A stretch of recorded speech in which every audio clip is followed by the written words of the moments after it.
that for whatever reason, the embryo inside the egg not only appeared to be growing, but appeared to be developing healthily. Now obviously I am an expert, but only in fossils. I had no idea how long the gestation period was going to be, how long it would take for our egg to hatch. It transpired that it was 12 months. Yes, Professor, it was indeed a year. Anyway, as I was saying, it took 12 months for our little egg to hatch. But that was 6 months ago. 6 months ago, we hatched our very own live dinosaur.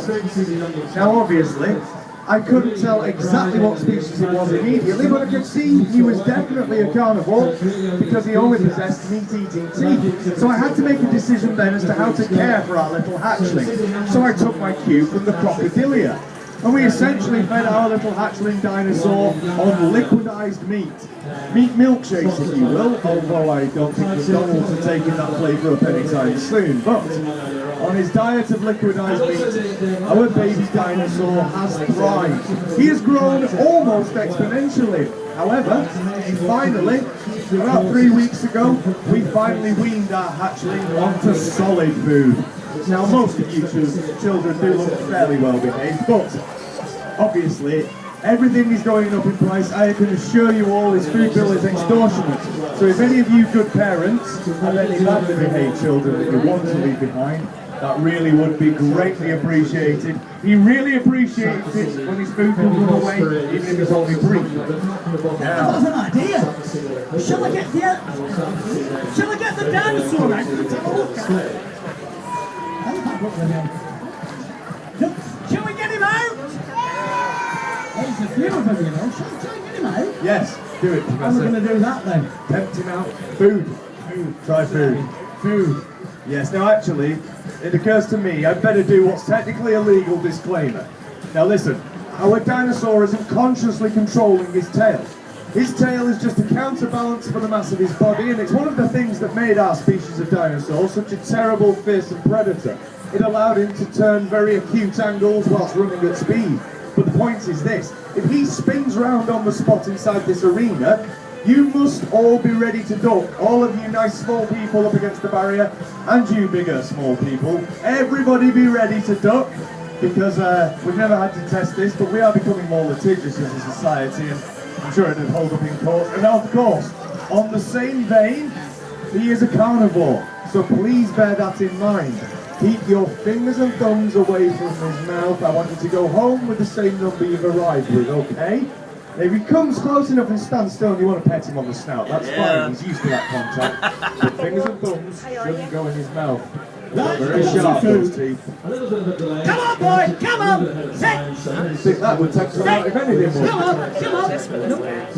Not working. Fresh meat. Something fresh. Try something fresh, Professor. Yes, now, for my own curiosity, can any of you young people, or older young people, can anybody tell me, what was the event that killed off the majority of the dinosaurs? Anybody know? Anyone? Go on, young lady. Ah, fantastic answer there from that astute young lady. She said meteor. However, of course, I must be scientifically pedantic. You mean meteorite. Because a meteor just enters the planetary body's atmosphere and then goes off into space, but it becomes a meteorite once it hits the ground. But you're right, it's the same thing. Exactly the same thing. Now, does anybody know where that meteorite struck the face of the Earth? Dublin. Not Dublin, Professor. Anybody? Any idea?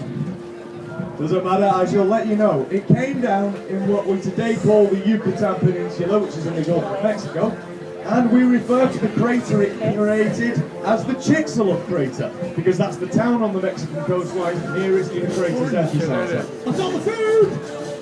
I've got it! Fresh food! That's fresh! That's fresh meat. That is fresh!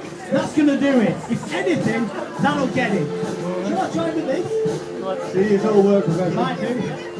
That, of course, is the badly behaved child from yesterday. Now, ladies and gentlemen, young people, you have to understand, the Chicxulub impact was a phenomenally explosive event, right? Do you remember a year ago in January it is now, isn't it? We had that strike over Russia. Do you remember seeing on the news when that meteorite airburst? Yeah, fortunately not reaching the ground, otherwise it would have been quite terrible for the people who are underneath it, obviously. But in geological meteorite strike terms, that strike over Russia last year was nothing. I'm not being dismissive of anybody cut by flying glass by the shockwave, obviously, but it really was a tiny, insignificant event. The Chicxulub impact crater was caused by a meteorite that was at least 6 miles across. So you all have to imagine, 65.9 million years ago, a 6-mile long piece of rock has come screaming down through outer space before smashing into the seabed off the coast of Mexico while still travelling at 42,000 miles an hour. And it left a rather large hole in the ground. The Chicxulub crater is at least 110 miles from one side to the other. So to put that into context, we can all easily visualise. Next time you're watching the weather, and the weatherman's talking, look at the mainland of the United Kingdom, from the top of Scotland down to the bottom of the south coast. You have to imagine a quarter of that landmass being instantaneously vaporised into molten rock before it's thrown into the upper atmosphere and then distributed all over the face of the earth by the winds, okay? So it's a phenomenally large event. Probably the biggest thing that happens to planet Earth since the formation of the... That's not a good sign. That's your favourite lab coat as well. We don't, he's not going to play in the bad mood. You don't want to see him if he's in a bad mood, do you? Well, if he bites me, are you bothered if he bites me? No. I'll try, but I think he's really temperamental. Go on, get him out. Yeah, I mean, obviously, during the Cold War, do you remember? Well, you won't remember. We might have been taught about it. The Russians and the Americans kept upping one another. The Chicxulub strike was billions of times more powerful than the largest nuclear weapon mankind has ever made. That's billions of times more powerful in its explosive force. It was a phenomenally large event. Now I think he might be coming out any minute. And of course, as modern human beings, we think we're very clever now. We've all got smartphones in our pockets. But you have to understand, we've probably been around for as little as a couple of million years. Before the Chicxulub strike, dinosaurs had been what we would call the dominant species for 125 million years. So they had a phenomenally successful run. Come on, big fella. Come out, meet these nice people, that's it. Good boy, good boy. Now, as we've all seen from innumerate repeats of Jurassic Park at Christmas, he isn't a velociraptor like we've all seen from that film. He is what's known as an atrociraptor. Raptors were one of the most successful branches of all the dinosaurs, all essentially the same shape, but some different sizes, some with feathers, like the velociraptors in Jurassic Park, but some without, like our atrociraptor. But all raptor species have in common the terrible elongated, sickle-like talons on the hind claws. Now of course, if you're a small prey animal, and one of these gets close enough, it's effectively going to cut you in half for one good swipe of those hind claws. It's going to essentially disembowel you. Your insides would spill out onto the ground and you would die quite rapidly. But you might think, that's fine, if we ever coexisted, I could have run away from the dinosaur. However, from fossilised strike patterns found just in the last decade, we can now confirm that some species of raptor, as big as this, could do about 20 miles an hour. Don't look at me like that or you don't get fed, you behave, big fella. Some species of raptor could do 20 miles an hour, possibly for as far as half a mile. Now when you consider Usain Bolt maxes out at about 24 miles an hour, even the fastest man alive right now couldn't have outpaced one of these, although to be fair, he probably could have for about 200 metres before it caught him up and then took him down. And again, there was some arguments up until the last 10 years as to what size of prey these animals might have hunted.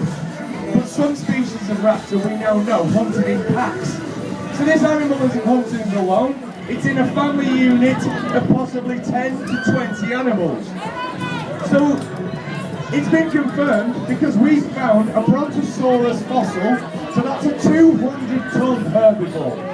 but we have found a Brontosaurus fossil dead in situ where the animal was killed, and it's literally got raptor teeth and raptor claws actually snapped off within the individual backbones of the unfortunate Brontosaurus fossil in question. But you can understand that. If 8 to 10 of these are fully grown and they're attached to your flanks and they're rending and tearing and gouging huge chunks of flesh from your side, at the same time tearing the strips away with that terrible incisor full mouth, it's only going to take a relatively short amount of time before you're going to succumb to the blood loss being inflicted and you end up down on the ground. At which point in time, the rest of the family unit would move in to eat you alive.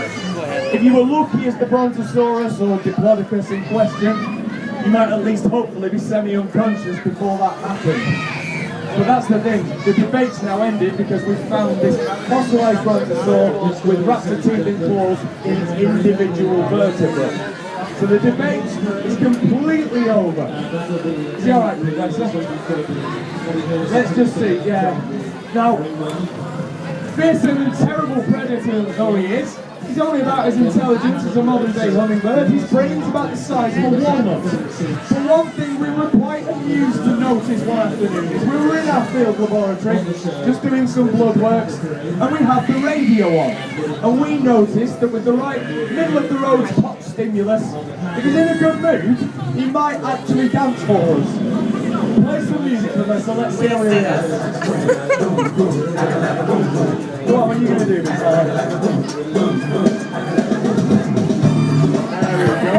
There we go.